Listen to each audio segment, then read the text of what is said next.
Napakaganda at gwapo ng kambal na sina Atasha at Andres Mulak habang naglalakad sa red carpet para sa ginanap na 73rd FAMAS Award Night 2025.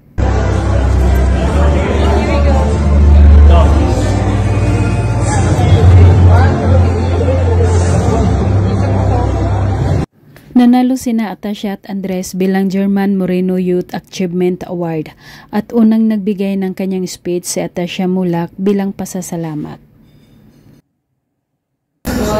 Thank you so much. It's such an honor to be recognized by such a respected institution. Maraming salamat po FAMAS Awards. Thank you po. Maliban sa bumubuo ng FAMAS Award, pinasasalamatan at minimension lahat ng dalaga ang managing bahagi ng kanilang pagkapanalo ng awards ng gabing iyon. Bosses was Vic, was Vincent, was Vernique, was Van, was Bert, Tita June, and Kaka, maraming salamat. Thank you so much. And also, si Andres Mulak naman ang nagbigay ng pasasalamat para sa kanilang pamilya, lalong-lalo na sa kanilang mga magulang na sina Aga at Charlene Mulak dahil sa paggabay sa kanila sa larangan ng showbiz. We'd like to thank our parents, our mom and our dad for supporting us and being along, joining us on this ride and guiding us through the way. Samantala, nag-enjoy si Atasha Mulak sa pagsayaw kasama si Jollibee sa isang event. Sina Atasha at Andres Mulak mula pagkabata ay naging bahagi na ng Jollibee.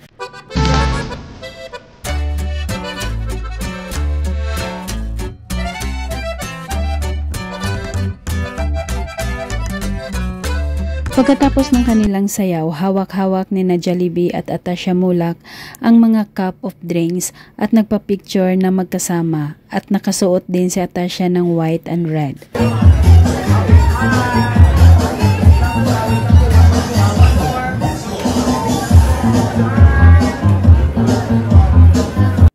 Sumayaw din sina Andres Mulak at si Jollibee sa isang event sa mall.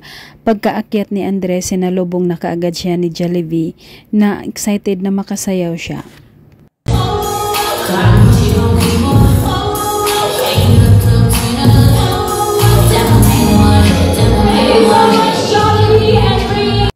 At katulad ni na Atasha at Jollibee, bago magtapos ang event, nagkaroon din ng pictorial sina Jollibee at Andres Mulak na parehong nakasuot din ng pula.